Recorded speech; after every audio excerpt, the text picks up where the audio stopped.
আল্লাহ পাক শাসন ক্ষমতা দিলে এটাতে অকল্যাণের কিছু নাই যদি আপনি এটাকে বা আমি এটাকে ইনসাফের সাথে ন্যায়ের সাথে প্রতিষ্ঠা করতে পারি, কোনো সমস্যা নেই। বরং আল্লাহ পাক পৃথিবীতে মুসলিম এবং মানুষদেরকে পাঠিয়েছেন আল্লাহর খলিফা করে। কি করে? সূরা বাকারা পড়েন, আল্লাহ পাক প্রথমেই বলেছেন ওয়াইজ ক্বালা রাব্বুকা লিল মালাইকা ইন্নী জাইলুন ফিল আরদি খলিফা। হে নবী, স্মরণ করুন সেই সময়ের কথা যখন আল্লাহ পাক ফেরেশতাদেরকে বললেন যে আমি পৃথিবীতে আমার খলিফা পাঠাতে চাই। কি পাঠাবেন? খলিফা। খলিফা কাকে বলে? এন্ড খলিফা কাকে বলে এর ব্যাখ্যা জানতে হলে আমাদেরকে কোরআনেই যেতে হবে। সূরা সাদ। কোন সূরা? সূরা সাদ। আল্লাহ পাক আদম আলাইহিস সালামকেও খলিফা বলেছেন, আরো একজন নবীকেও খলিফা বলেছেন। সেই নবীর নাম কি বলতে পারবেন কেউ? দাউদ আলাইহিস সালাম। কি নাম? দাউদ আলাইহিস সালাম। আর দাউদ আলাইহিস সালাম এই জেরুজালেম থেকে বিশ্ব শাসন করেছিলেন, খলিফা ছিলেন। তার ছেলে সুলাইমান আলাইহিস সালাম এই জেরুজালেম থেকে বিশ্ব শাসন করেছেন, দুজনে। তো দাউদ আলাইহিস সালামকে আল্লাহ পাক খলিফা বলার পরে আল্লাহ পাক বলছেন সূরা সাদের মধ্যে মেবি 26 কি 24 নম্বর আয়াতে আল্লাহ পাক বলছেন ইয়া দাউদ, হে দাউদ, ইন্না জাআলনাকা খলিফাতান ফিল আরদ। আমি আল্লাহ তোমাকে পৃথিবীতে আমার খলিফা করে পাঠিয়েছি। তোমার কাজ কি? তোমার খলিফার ফাংশন কি? ফাহকুম বাইনান নাস বিল হক। তোমার দায়িত্ব হচ্ছে মানুষের মাঝে ন্যায়ের মানদণ্ডে বিচার ফয়সালা করবে। এটা খলিফার কাজ। ওয়ালা তাত্তাবি'ল হাওয়া। তুমি তোমার প্রবৃত্তির অনুসরণ করবে না। যারা নিজের প্রবৃত্তির অনুসরণ করেছে ইউদিল্লুকা আন সাবিলিল্লাহ, এটা তোমাকে আল্লাহর রাস্তা থেকে সরিয়ে নিয়ে যাবে। ইন্নাল্লাযীনা ইউদিল্লুনা আন সাবিলিল্লাহ লাহুম আযাবুন শাদীদ। যারা আল্লাহর সরল পথ থেকে বিচ্যুত হয়ে যাবে তাদের জন্য যন্ত্রণাদায়ক শাস্তি আছে। কেন? বিমা নাসু ইয়াউমাল হিসাব। কারণ হিসাবের দিন তারা ভুলে গিয়েছিল। সূরা সাদের 24 থেকে 26 পড়ে দেয়। তো এই আয়াতগুলোতে আমরা খলিফার ফাংশন বুঝতে পারলাম। আল্লাহ পাক যাকে যেখানে দায়িত্ব দিবেন, পরিবারে হোক, সমাজে হোক, প্রশাসনে হোক, রাষ্ট্রে হোক, তার কাজ একটা। আল্লাহর হুকুমে তার কাজ একটা। কি কাজ? ন্যায়ের মানদণ্ডে মানুষের মাঝখানে বিচার ফয়সালা করতে হবে। অন্যায় করা যাবে না। এখানে ঘুষ, সুদ, দুর্নীতি, করাপশনের আশ্রয় নেওয়া যাবে। আপনারা কি আমাকে রাগ করছেন? ফাযাক্কির ইন্নামা আনতা মুযাক্কির। আল্লাহ পাক বলেছেন তুমি উপদেশ দাও, তুমি শুধুমাত্র একজন উপদেশদাতা। কাকে বলছেন? নবী সাল্লাল্লাহু আলাইহি ওয়াসাল্লাম। লাস্তা আলাইহিম বিমুসাইতির। তুমি কারোর প্রতি দারোগা নও। ইসলাম চাপিয়ে দেওয়ার জন্য আসা না, এসেছে লা ইকরাহা ফিদ্দিন। দিনের উপর কোনো জবরদস্তি নাই। দিনে কোনো জবরদস্তি নাই। ক্বাদ তাবায়্যানা রুশদু মিনাল গায়। সত্য আর মিথ্যা স্পষ্ট হয়ে গেছে, চাপিয়ে দেওয়ার কিছু নাই। বরং আল্লাহ পাক ধর্ম নিয়ে বাড়াবাড়ি করতে নিষেধ করেছে, কিন্তু সত্যটাকে উপস্থাপন করতে আল্লাহ পাক শিক্ষা দিয়েছে। একজন খলিফার কাজ কি? ন্যায়ের মানদণ্ডে মানুষের মাঝখানে বিচার ফয়সালা করা, অন্যায় না করা। উমর রাদিয়াল্লাহু আনহু নিজের ছেলে অন্যায় করার পরেও তাকে নিজেদের শাস্তি দিয়েছে। একটা বলবো, ওই যে ঘটনা জানেন, রাত্রেবেলা জনগণের খোঁজ খবর নিতেন তিনি। শুনতে পেলেন যে মায়ের সন্তানরা কান্নাকাটি করছে। জিজ্ঞাসা করলেন কেন কান্নাকাটি করছে সন্তান। তখন এই মহিলা বলছে, সন্তানের মারা বলছে, ওয়াল্লাহি হাযা বাইনি ওয়া বাইনা ওমর। আল্লাহর কসম করে বলছি এটা আমার এবং ওমরের মাঝখানের বিষয়। আমি ওমরের নামে আল্লাহর কাছে নালিশ করব। কি নালিশ করবে? যে ওমরের আমলে আমি না খেয়ে আছি, আমার সন্তান না খেয়ে আছে। কথা বুঝতে পারছেন? এই কথা শোনার সাথে সাথে ওমর রাদিয়াল্লাহু আনহুর বুকে আল্লাহ পাকের ভয় চলে আসে, হৃদয় প্রকম্পিত হলো। প্রকম্পিত হওয়ার পর তিনি নিজে চলে গেলেন মদিনায়, যেটাকে বলি আমরা বাইতুল মাল, রাষ্ট্রীয় সম্পদ যেখানে থাকতো ওটাকে বাইতুল মাল বলা হতো। সেখান থেকে একটা আটার বস্তা নিজের কাঁধে উঠিয়েছেন, উঠিয়ে নিজে পায়ে হেঁটে ওই মহিলার বাসায় যাচ্ছেন। তার পাশে থাকা একজন সাহাবী, তিনি বলছেন, তার নাম আসলাম রাদিয়াল্লাহু আনহু, তিনি বলছেন যে ইয়া আমিরুল মুমিনিন, হে আমিরুল মুমিনিন, আমাকে দিন, আনা আহমিলুক, আমি এটাকে বহন করে নিয়ে যাই। আপনি চলেন সাথে, সমস্যা নেই, আমি বহন করে নিয়ে যাই অ্যাটলিস্ট। তখন উমর রাদিয়াল্লাহু আনহু বলছেন, দিলের কান দিয়ে শুনুন কথাগুলো। উমর রাদিয়াল্লাহু আনহু বলছেন, হাল আনতা তাহমিলু উযরি ইয়াউমাল কিয়ামা। তুমি কি কিয়ামতের মাঠে আমার পাপের বোঝা বহন করবে? সুবহানাল্লাহ। চিন্তা করে দেখেন, নিজের হাতে গেলেন, রান্না করে খাওয়ালেন, তারপরে বললেন আগামীকাল তুমি আমিরুল মুমিনিনের দরবারে এসো, সেখানে আমাকে পাবে। এই হলো উমর রাদিয়াল্লাহু আনহুর খেলাফত। একদিন তিনি তার যে উট, এটাকে পরিষ্কার করছেন। আলী রাদিয়াল্লাহু আনহু দেখে বলছেন, আমিরুল মুমিনিন, আপনি পরবর্তী জেনারেশনের জন্য অনেক কঠিন আদর্শ রেখে যাচ্ছেন। আপনি এত কাজ করছেন, তারপরে নিজের কাজও নিজে করছেন। তখন ওমর রাদিয়াল্লাহু আনহু বলছেন, ওয়ালা তালুমুনি ইয়া আবুল হাসান, হে আবুল হাসান, আমাকে এভাবে বিব্রত করো না, কারণ আমি ভয় করি যে আমি যে অর্ধবিশ্ব শাসন করছি, তারপরে আমি ভয় করি যে আমার এই শাসনের আন্ডারে যদি একটা রাখালও না খেয়ে মারা যায়, আমি ভয় করি আল্লাহ এর জন্য আমাকে জবাবদিহি করাবে। আরেকটা বলে শেষ করে দিই, আমর ইবনে আস রাদিয়াল্লাহু আনহু, তিনি একজন গভর্নর, কোথাকার? মিশরের। কার আমলে আছেন? ওমর রাদিয়াল্লাহু আনহুর সময়। তো তার ছেলের নাম হচ্ছে মুহাম্মদ। তো সে মুহাম্মদ আমর ইবনে আসের ছেলে রাদিয়াল্লাহু আনহু, বাবার পলিটিক্যাল পাওয়ারে মিশরের মানুষের উপরে কিছুটা জুলুম করা শুরু করেছে। এটা হয় না এমন মাঝে মাঝে? এমন হয় না? হতে পারে। তো এখন ওই মিশরের কিপ্তি এক লোক যার উপর জুলুম করেছে, এই ভদ্রলোক এসে ওমর রাদিয়াল্লাহু আনহুকে নালিশ করছে যে আপনার নিযুক্ত এই গভর্নরের ছেলে আমাকে জুলুম করেছে। এবার ওমর রাদিয়াল্লাহু আনহু চিঠি লিখে পাঠালেন যে বাবা এবং ছেলে দুইজনকে মদিনায় নিয়ে আসো, দুইজনকে মদিনায় নিয়ে আসা হলো। আনার পরে ওই কিপ্তিকে ডাকা হচ্ছে, আইনাল কিপ্তি, কিপ্তি কোথায়? কিপ্তি আসলো, এসে বলছে, এই যে আমি আমিরুল মুমিনিন। নিজের হাতের লাঠিটা এই কিপ্তির হাতে দিয়ে আমিরুল মুমিনিন বলছেন, ইদরিব ইবনাল আকরামিন, এখন সবার সামনে তুমি এই সম্মানের ছেলেকে পিটাও। চিন্তা করে দেখেন, মসজিদ নববীর মধ্যে অনেক সাহাবী আছেন, তাদের সামনে আমর ইবনে আস রাদিয়াল্লাহু আনহু আছেন, তার ছেলেকে তার সামনে পিটাতে বলা হচ্ছে। কে বলছেন? ওমর রাদিয়াল্লাহু আনহু। সেই কিপ্তি বিব্রত, যাই হোক পিটালেন। অনেকক্ষণ মারার পরে যখন সে থামলো, তখন ওমর রাদিয়াল্লাহু আনহু বলছেন, হাল শাফাইত, তুমি কি সন্তুষ্ট হয়েছ? বলছে, শাফাইত ওয়াশতাফাইত, আমি সন্তুষ্ট হয়েছি এবং তৃপ্তি হয়েছে, আমি ন্যায় বিচার পেয়েছি। আচ্ছা এবার কি? আলান, এখন ইদরিব আলান আদ-দারবু আলা রাসি আমর, এখন আমর ইবনে আসের মাথার উপরে এই লাঠি দিয়ে মারো। আল্লাহর কসম করে বলছি, আমর ইবনে আসের ছেলে তার বাবার পলিটিক্যাল পাওয়ারেই তোমার গায়ে হাত তুলেছে। আমি কি শাসন বোঝাতে পারছি? এরকম শাসকতা আল্লাহ পাক নিষেধ করেন নাই, বরং এই শ্রেণীর শাসক হতে পারলে আরশের ছায়া আল্লাহ পাক ছায়া দিবেন ইনশাআল্লাহ। আল্লাহ পাক বলেছেন তার হাবিবের মাধ্যমে 7 শ্রেণীর মানুষকে আল্লাহ রাব্বুল আলামিন কিয়ামতের মাঠে আরশে আজিমের ছায়া দেবে। কয় শ্রেণী? তার মধ্যে প্রথম হচ্ছে ইমামুন আদিল, ন্যায়পরায়ণ শাসক। এই জন্য আমি খুব দোয়া করি মন থেকে, আল্লাহ পাক আমাদের যাকে যেখানে দায়িত্ব দিয়েছেন সবাইকে তার জায়গায় ন্যায়পরায়ণ হওয়ার তৌফিক দান করুন। আমরা সবাই দোয়া করব। সমালোচনা করা সহজ, একটা মানুষ যখন কাজ করবে, কাজের সময় ভুল ত্রুটি ধরা সহজ, কিন্তু সেই কাজ নিজে করা এত সহজ নয়। আমরা যারা দিনের পথেও চলি, দেখবেন সমালোচকের অভাব আছে? অভাব নাই, কিন্তু নিজে একটা বই লিখুক, নিজে একটা লেকচার দেখ, 10 জন মানুষের সামনে দাঁড়িয়ে কথা বলুক, দিনের কিছু ভালো কথা উপস্থাপন করুক, দেখবেন নাই, পারবে না। কিন্তু সমালোচনা করা সহজ, ফেসবুকে বসে বসে 2-4 লেখা সহজ, ফেসবুকে বসে শুয়ে 2-4 লাইন লেখা সহজ, কনস্ট্রাকটিভ কাজ করা এত সহজ নয়। আর সবচেয়ে কঠিন কথা হচ্ছে আমাদের সবাইকে আল্লাহর কাছে ফিরে যেতে হবে এবং যার যার দায়িত্ব বুঝিয়ে দিতে হবে। আল্লাহ পাক আমাদের সবাইকে দাউদ আলাইহিস সালামের মতো, সুলাইমান আলাইহিস সালামের মতো, আদম আলাইহিস সালামের মতো আল্লাহর খলিফা হওয়ার তৌফিক দান। সামনে যাই, যে কথা থেকে এখানে আসছি ভাই, কোরআনের সূরাগুলো আপনাকে কি দিবে? আলো দিবে। তো নূর, সূরা নূরের প্রথমেই আল্লাহ পাক আলোর কথা আলোচনা করছেন। কোন টপিক দিয়ে? জেনা দিয়ে, ব্যভিচার দিয়ে। যে ব্যভিচার যদি কেউ করে, জেনা যদি কেউ করে, তাকে তোমরা 100টা বেত্রাঘাত করো। এটা ইসলামিক লস।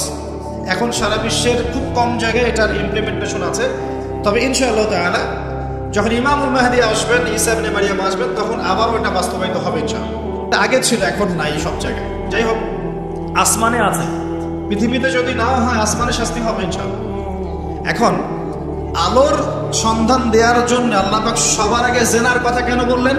বিকজ বেপরদামি, বেহায়াপনা, জেনা ব্যভিচারের মধ্য দিয়ে মানুষের অন্তরের নূরটা কি হয়? নষ্ট হয়ে যায়। কি নষ্ট হয়ে যায়? অন্তরের নূর নষ্ট হয়ে যায়। আমার সাথে একটু কথা বলবেন। আপনি যদি সারাদিন ভালো কাজ করেন, কিন্তু রাতের বেলা যদি আপনি গোপনে পাপ করেন, পর্নোগ্রাফি দেখেন বা জেনা করেন, মাদকদ্রব্য সেবন করেন, সারাদিন আপনি যে ভালো কাজগুলো করেছেন এই নূরটা কিন্তু নষ্ট হয়ে যাবে, হবে না? আল্লাহর নূর যদি কলবের মধ্যে না আসে, আপনি আলোর সন্ধান পাবেন না, জাহেলিয়াতের মধ্যে এই যে আলোর দিশা খুঁজে পাবেন না। আমরা বলি না জাহিলিয়াতের অন্ধকার, তো জাহিলিয়াতের অন্ধকারে আলোর দিশা খুঁজে পেতে হলে আলো লাগবে না? এই আলো আপনাকে দিবে কোরআন, স্পেশালি সূরা নূর। সূরা নূরে আল্লাহ পাক আরো বলছেন চক্ষু নিচু করার কথা। আমরা নামাজ পড়ছি যারা, মসজিদে যাওয়া আসার সময় যদি আপনার চোখে বেপর্দা কোনো মেয়ে চোখে পড়ে, আপনার চোখের মনের মধ্যে একটা খারাপ ফিলিংস আসে না? নূর নষ্ট হয় না? নূর নষ্ট হয়, আপনি বুঝতে পারেন। আল্লাহ পাক এই সূরায় বলছেন পর্দার কথা। যখন আপনি বেপর্দায় চলবেন, আপনার কলবের নূর নষ্ট হয়ে যাবে এবং আপনার দ্বারা আরো হাজারো মানুষের অন্তরের নূরটা নষ্ট হয়ে যাবে। নবী সাল্লাল্লাহু আলাইহি ওয়াসাল্লাম মেরাজের রাতে যখন গিয়েছেন আল্লাহ পাকের সাথে সাক্ষাতে, তখন জাহান্নামে তিনি দেখেছেন বেশিরভাগ অধিবাসী নারী জাতি। কোন জাতি? নারী জাতি। প্রশ্ন এটা কেন? উত্তর কিছু বের হয়েছে। এক, তারা কুফরি করে। কিরকম কুফরি করে? স্বামী যদি সারা জীবন তাদের পিছনে ভালো খরচ করে, ভরণ পোষণ দেয়, ভালোবাসে, যদি কোনো একদিন যদি ঝগড়া হয়ে যায় বা মত পার্থক্য হয়, সেদিন বলে বসবে সারা জীবন তোমার কাছে কিছুই পেলাম না। এটা একটা কারণ। একটা কারণ বলা হয়েছে তারা মাতম করে। মাতম, কেউ মারা গেলে মাতম করে, বুক পিঠ চাপড়ায় এবং অন্যদেরকে খুব লানত অভিশাপ করে। আরেকটা কারণ যেটা আমি কুরআন সুন্নাহ থেকে ফাইন্ড আউট করে মত দিচ্ছি, সেটা হলো তাদের বেপর্দামির কারণে সমাজের নূর বা আলো নষ্ট হয়ে যায়। বেপর্দায় চলার কারণে অন্য মানুষের কলবের নূরগুলো নষ্ট হয়ে যায়। আর যখন আপনার দ্বারা অন্যের ক্ষতি হবে, আপনি যখন সমাজের নূর নষ্ট করবেন, সমাজের আলো নষ্ট করে দিবেন, তখন নিঃসন্দেহে আপনাকে অন্ধকার জাহান্নামে থাকতে হবে। এখানে বোঝার ব্যাপার আছে। তো প্রিয় ভাইরা, কোরআনের কথা বলতে গিয়ে এখানে এসেছি যে আপনারা কোরআন অবশ্যই তেলাওয়াত করবেন, অর্থ বোঝার চেষ্টা করবেন এবং প্রত্যেকটা সূরা আপনাকে এক একটা ডাইরেকশন দিবে। আপনি আলোর সন্ধান পেতে চাইলে সূরা নূর তেলাওয়াত করতে হবে। আমার আজকে আলোচনার টপিক কিন্তু সূরা নূর নয়, অন্য একদিন কথা বলবো ইনশাআল্লাহ। আমার আজকে আলোচনার টপিক অন্য একটা কিছু, সেটা হলো সূরা কাহফ। কোন সূরা? সূরা কাহফ। আসুন, এই একটা সূরা সম্পর্কে নবী সাল্লাল্লাহু আলাইহি ওয়াসাল্লাম বলেছেন যে এই সূরাটা যে ব্যক্তি পাঠ করবে প্রত্যেক জুমার দিনে, এক জুমা থেকে আরেক জুমা পর্যন্ত তার জীবনটা নূর দ্বারা ভরে যাবে। এই যে সূরা কাহফ আপনাকে আলো দিচ্ছে। কি দিচ্ছে? আলো দিচ্ছে। দেখুন, নবী সাল্লাল্লাহু আলাইহি ওয়াসাল্লাম বলছেন কিয়ামতের আগে পৃথিবীতে সবচেয়ে ভয়ঙ্কর একটা ফিতনা আসবে, তার নাম মাসিহুদ দাজ্জাল। কি নাম? খুব মনোযোগের সাথে এই অংশটা কিন্তু বোঝার চেষ্টা করুন। নবীজি বলছেন দাজ্জালের ফিতনা এত মারাত্মক ফিতনা, যেটা সম্পর্কে এমন কোন নবী নাই যিনি তার কওমকে সতর্ক করেন নাই। কথা বুঝতে পারছেন? এমনকি নূহ আলাইহিস সালাম পর্যন্ত দাজ্জালের ফিতনা সম্পর্কে তার কওমকে সতর্ক করেছিলেন। ঠিক আছে? নূহ আলাইহিস সালামের যুগটা ছিল এখন থেকে প্রায় 5000 বছর আগে বা 10,000 বছর আগে। এত বছর আগের একজন নবীও তার কওমকে দাজ্জালের ফিতনা সম্পর্কে সতর্ক করেছেন। এমন কোন নবী নাই যিনি সতর্ক করেন নাই। নবীজি বলছেন, তবে আমি অতিরিক্ত একটা কথা বলে যেতে চাই যা অন্য কোন নবী বলেন নাই। কি সেটা? নবীজি বলছেন মাসিহুদ দাজ্জাল এক চোখে অন্ধ হবে, তোমাদের আল্লাহ তিনি অন্ধ নন। ঠিক আছে? এতটুকু। আচ্ছা, দাজ্জাল কি করবে এদিকে আমি পরে আসছি। নবী সাল্লাল্লাহু আলাইহি ওয়াসাল্লাম বলছেন যে পৃথিবীর শুরু থেকে শেষ পর্যন্ত, মানে আদম থেকে নিয়ে আলাইহিস সালাম কিয়ামত পর্যন্ত দাজ্জালের চেয়ে ভয়ঙ্কর কোনো ফিতনা পৃথিবীতে আসে নাই। এবং 10টা ফিতনা যতক্ষণ পর্যন্ত না আসছে, আলামত না আসছে, কিয়ামত হবে না। কয়টা ফিতনা? 10টা। তার মধ্যে 1 নাম্বার হচ্ছে মাসিহুদ দাজ্জাল, তার আগমন, মানুষের রূপে আত্মপ্রকাশ। 2 নাম্বার হচ্ছে ইয়াজুজ আর মাজুজ, এরা দুটো প্রজাতি, মানব জাতি, তারা জিন নয়। 3 নাম্বার ঈসা ইবনে মারইয়ামের আগমন। ঈসা আলাইহিস সালাম আবারও ইউটার্ন করবেন, ফিরে আসবেন। আল্লাহ পাক তাকে তার কাছে উঠিয়ে নিয়েছেন, তিনি আবারও ফিরে আসবেন সিরিয়ার দামেস্কের সাদা মসজিদের মিনারের উপরে, এবং তার হাতে আল্লাহ রাব্বুল আলামিন দাজ্জালের মরণ লিখে রেখেছেন। তার হাতে তিনি মারা যাবেন, ঈসা আলাইহিস সালামের হাতে দাজ্জাল মারা যাবে। এরপরে ঈসা ইবনে মারইয়াম পুরো বিশ্বে 40 বছর এই শাসন কার্য পরিচালনা করবেন। তিনি বিয়ে করবেন, তার মৃত্যু হবে এবং তাকে দাফন করা হবে নবী সাল্লাল্লাহু আলাইহি ওয়াসাল্লামের কবরের পাশে। তার ওই সোনালী যুগের পরে আবারও মানুষ খারাপ হওয়া শুরু করবে। এমন খারাপ হবে যে মানুষ আল্লাহ শব্দটা বলার মতো মানুষ থাকবে না, এবং তাদের সামনে আল্লাহ পাক পশ্চিম দিক থেকে সূর্য উঠাবেন, কিয়ামত হবে। এটা 3 নাম্বার। 4 নাম্বার দাব্বাতুল আরদ, জমিন থেকে একটা প্রাণী বের হবে এবং এই প্রাণী মানুষের সাথে কথা বলবে। আমরা যারা এখন সায়েন্সকে ইলাহ বানিয়েছি, আমরা এখন বিশ্বাস করতে চাই না এগুলো, কিন্তু এই কথাটাই আমি যেটা বললাম, এই কথাটা হুবহু যদি নাসা বলে, নাসা, তাহলে আগামীকাল বিশ্ববাসী বিশ্বাস করবে। আমরা শিক্ষাক্ষেত্রে এভাবে শিরক করছি। আল্লাহ এবং তার রাসূলের কথা যখন আসছে, আমরা যুক্তি খুঁজি, প্রমাণ খুঁজি, বিজ্ঞান খুঁজি, দর্শন খুঁজি, কিন্তু দেখবেন অন্যরা যখন আমাদেরকে জ্ঞান দিচ্ছে, আমরা কিন্তু এত কিছু খুঁজতে যাচ্ছি না। তারা আমাদেরকে শেখাচ্ছে যে পরীক্ষা নিরীক্ষা পর্যবেক্ষণ ছাড়া জ্ঞান নেওয়া যাবে না। এই কারণে ফেরেশতা দেখা যায় না, বিশ্বাস করে না। জিন দেখা যায় না, বিশ্বাস করে না। রূহ বা আত্মাও দেখা যায় না, বিশ্বাস করছে না। আল্লাহ দেখা যায় না, বিশ্বাস করে না। তো আনসিন ওয়ার্ল্ডকে তারা বিশ্বাস করতে চায় না। কিন্তু আপনার রিলিজিয়ন ইসলামের বেস হচ্ছে গায়েব, অদৃশ্য। দলিল দিচ্ছি আমি, আল্লাহ পাক বলছেন আলিফ লাম মিম যালিকাল কিতাব লা রাইবা ফি, এটা এমন একটা কিতাব যে কিতাবে কোনো সন্দেহ নাই। ঠিক আছে? হুদাল লিল মুত্তাকিন, এই কিতাবটা হচ্ছে মুত্তাকিদের জন্য হেদায়েত। কাদের জন্য? মুত্তাকিন।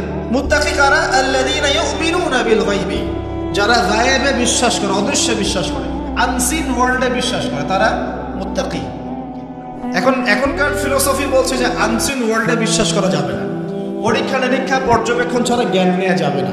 তাহলে ইমানের 6 পিলার, আল্লাহ, 2 নম্বর ফেরেশতাগণ, আসমানি কিতাব সমূহ, নবী রাসূলগণ, পরকাল, পরকাল মানে কবর, কবরের আযাব, জান্নাত, জাহান্নাম, মিজান, পুলসিরাত, তাকদীর, ভাগ্যের ভালো মন্দ, এগুলোকে কি আপনি ল্যাবে প্রমাণ করতে পারবেন? তাহলে কি বিশ্বাস করবেন না? তাহলে যে জ্ঞানতাত্ত্বিক দর্শনে আমরা একটা শিরক করছি না? যেটা বলছিলাম প্রিয় ভাইরা, দেখুন, যদি নাসা বলে দাব্বাতুল আরদ বের হবে, মানুষ কিন্তু বিশ্বাস করবে।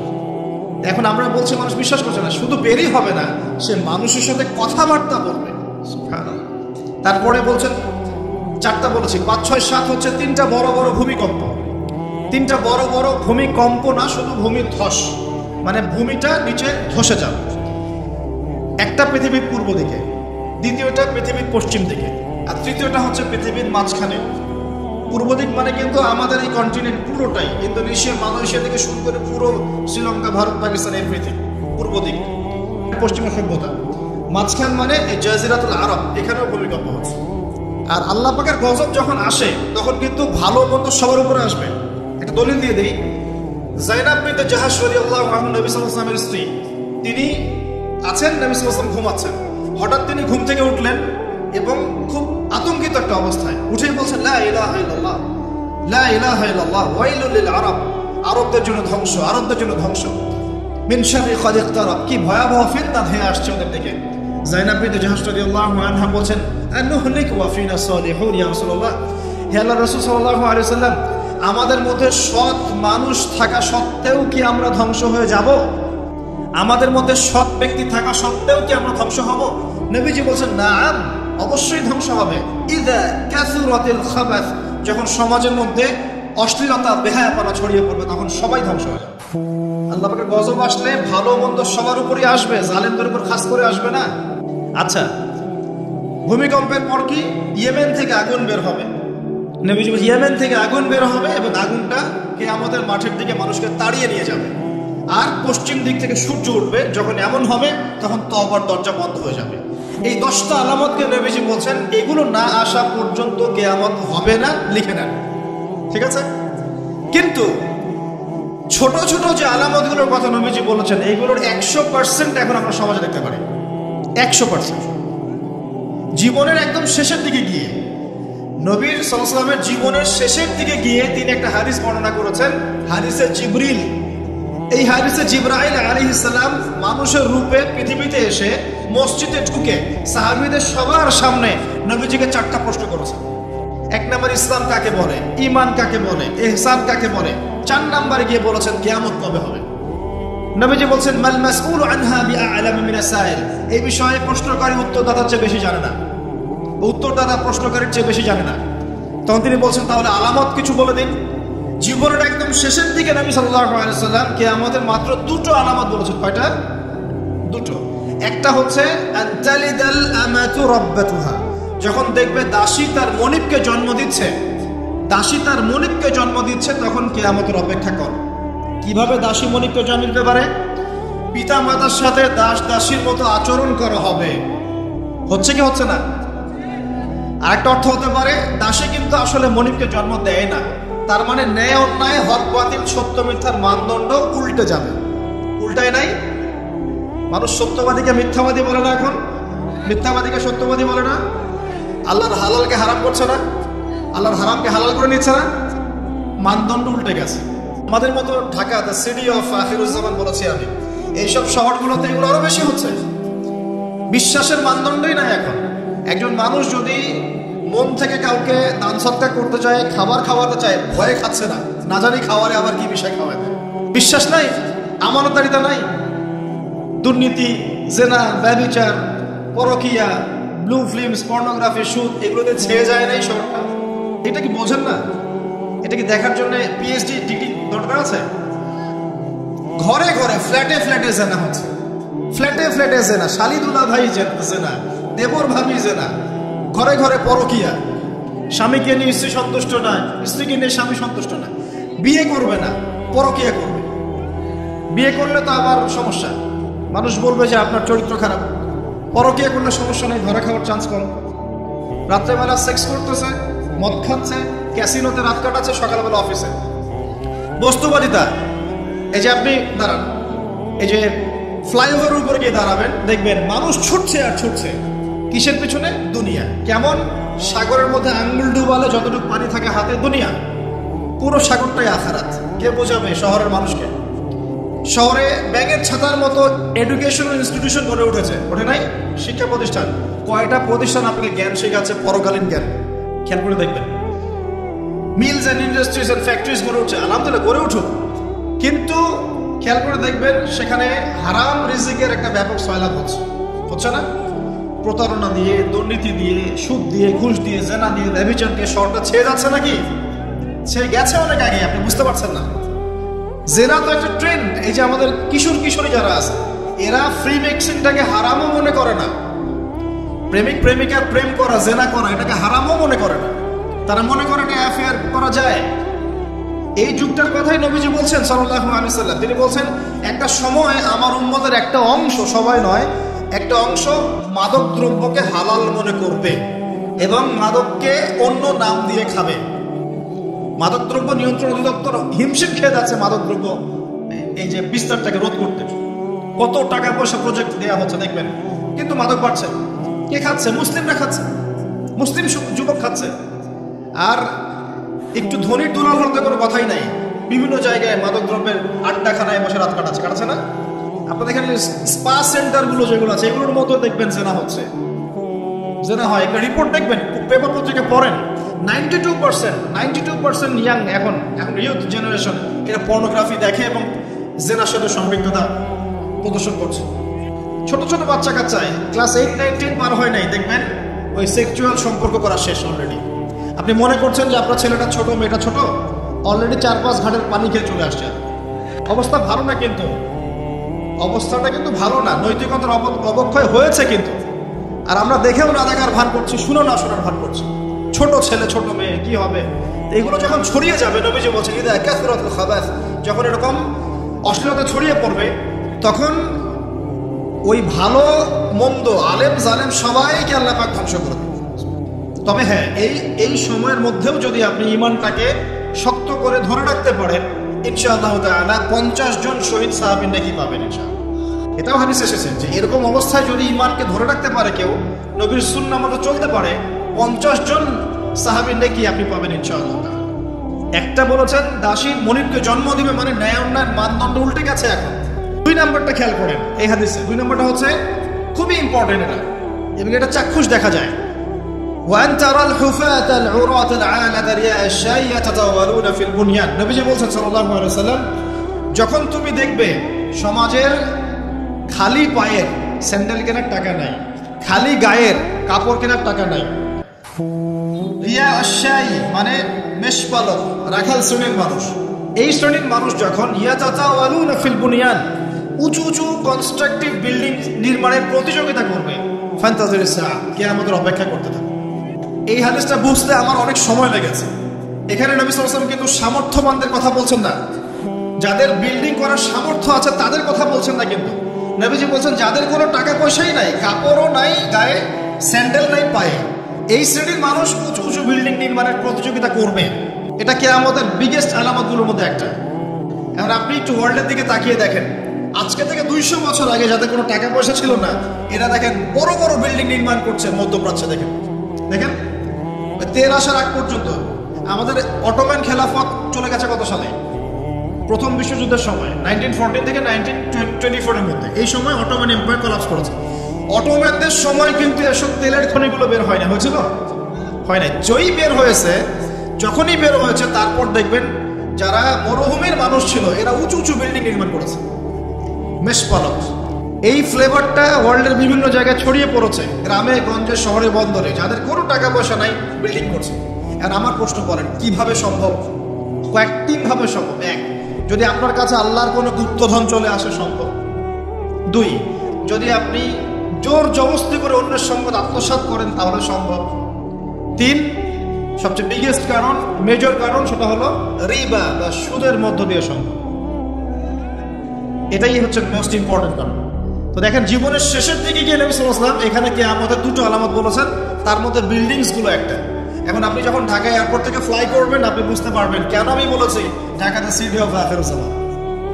বুঝতে পারবেন এখানে বাক্সে বাক্সে জীবন বন্দী হয়ে গেছে, প্রতিবেশী খোঁজ নেওয়ার মানুষ নাই, পাশের ফ্ল্যাটে কাউকে জবাই করে দিলে কেউ দেখতে যাবে না, প্রতারণা এভরিহোয়ার, প্রতারণা চিটিংস চলছে। এবং কেউ যদি সৎ থাকতে চায় তার জন্য এই শহরের টাকা খুব ডিফিকাল্ট, খুব ডিফিকাল্ট। তাই দেখা যায় অনেক সময় ধার্মিকরাও অনেক সময় ধার্মিকদের একটা অংশ, সবার কথা বলছে না, ধার্মিকদের একটা অংশ ধর্মকে পুঁজি করেও এই শহরে চলার রাস্তা বের করে ফেলেছে, করছে। তো প্রিয় ভাইরা, তারপরেও সুসংবাদ কি? এরকম পরিবেশের থেকেও যদি আমরা কোরআন এবং সুন্নাহর উপর টিকে থাকতে পারি, আর টিকে থাকতে হলে মধ্যমপন্থী হলেই হয়, শৈথিলতাবাদী হবেন না, চরমপন্থী হবেন না, মাঝামাঝি থাকলেই হবে ইনশাআল্লাহ। আপনি 50 জন শহীদ সাহাবীর নাকি পাবেন ইনশাআল্লাহ। প্রিয় ভাইরা, কোরআন পড়ুন। আমি কোরআন একটা সূরাকে কেন্দ্র করে দিকে এসেছি, এবার আমি এখান থেকে আলোচনা শেষ করব, একটু মনোযোগ দিবেন, খালি খেয়াল করুন। নবী সাল্লাল্লাহু আলাইহি ওয়াসাল্লাম বলেন সবচেয়ে বড় ফিতনার নাম কি কিয়ামতের আগে? বলেন মাসিহুদ দাজ্জাল। এবার আসেন, নবীজি বলছেন সাল্লাল্লাহু আলাইহি ওয়াসাল্লাম এই সবচেয়ে বড় ফিতনা থেকে সে ব্যক্তি বেঁচে থাকবে যে ব্যক্তি সূরা কাহাফের প্রথম 10টা আয়াত মুখস্থ করবে। কখনো সূরা কাহাফের প্রথম 10টা আয়াত কখনো পড়ে দেখেছেন কি? সুবহানাল্লাহ। কিভাবে মাসিহুদ দাজ্জালের ফিতনা থেকে বাঁচবেন? আমি বুঝাই, এক কথায় বুঝাই, পৃথিবীতে এখন যত ফিতনা আপনি দেখছেন, ছোট বড় মাঝারি যত ফিতনা দেখছেন, এগুলোকে একসাথে করে, এই যে হত্যা, রাহাজানি, জেনা, ব্যভিচার, চুরি, ডাকাতি, হাবিজাবি যা যা দেখছেন সবগুলোকে একত্রিত করলেও দাজ্জালের ফিতনার সমান হবে না। এটা দাজ্জালের ফিতনা। ইমানদার ব্যক্তি ওকে দেখে বিভ্রান্ত হয়ে যাবে, সে নিজেকে খোদা বলে দাবি করবে, সে রূপক অর্থে হাতে জান্নাত জাহান্নাম নিয়ে ঘুরবে, যে তার অনুসরণ করবে তাকে সে প্রোগ্রেস দিবে, মানে জান্নাত। যে তার আনুগত্য করবে না তাকে সে একদম ধ্বংস করে ছাড়বে, জাহান্নাম। সে আকাশকে আদেশ করলে বৃষ্টিপাত হবে, আকাশ নিয়ন্ত্রণ করবে। সে এই পৃথিবীতে 40 দিন থাকবে। কতদিন? 40 দিন। যার প্রথম দিনটা হবে 1 বছরের সমান, দ্বিতীয় দিনটা হবে 1 মাসের সমান, তৃতীয় দিনটা হবে 1 সপ্তাহের সমান, বাকি দিনগুলো হবে আমাদের দিনের মতোই। সাহাবীরা বলছেন আমরা ওই সময় কেমন করে নামাজ পড়বো ইয়া রাসূলুল্লাহ? নবীজি বলছেন সাল্লাল্লাহু আলাইহি ওয়াসাল্লাম হিসাব করে, অনুমান করে নামাজ পড়ে নেবে। এখন আল্লাহ পাক চাইলে কি, আল্লাহ পাক যদি চান, রাত এখন বাজে 11:10, আল্লাহ যদি চান যে পৃথিবী আর ঘুরবে না, আপনি কি দিন আনতে পারবেন? আল্লাহ পাক এই রাতটাকে যদি 1 বছর লম্বা করতে চান, পারবেন না? এখনকার অল্প বিদ্যা অর্জনকারী মানুষরা বলছে না, পারবে না। কারণ পৃথিবী এবং সৌরজগৎ ঘুরছে, এই ঘূর্ণন কখনো থামবে না, ক্রমশ সম্প্রসারণশীল, এই সিলসিলা চলতেই থাকবে। বলা সম্ভব যারা বলে যে আল্লাহ বলতে কেউ নাই, বিগ ব্যাং থেকে পৃথিবী সৃষ্টি হয়েছে। আসলে কি তাই হয়েছে? যদি তাই হয়েও থাকে, সূরা আম্বিয়া থেকে আমি দলিল দিচ্ছি। সূরা আম্বিয়ার মধ্যে আল্লাহ পাক বলেছেন আওয়ালাম ইয়ারাল্লাযীনা কাফারু আন্নাস সামাওয়াতি ওয়াল আরদা কানাতা রাতকান ফাফাতাকনাহুমা। আল্লাহ বলছেন কাফেররা কি লক্ষ্য করে দেখে না আসমান সমূহ এবং পৃথিবী একটা বিন্দুর মধ্যে ছিল, অতঃপর আমি সেটাকে পৃথক করে দিয়েছি। এই যে বিগ ব্যাং এর দলিল দেয়া যাবে কোরআন থেকে,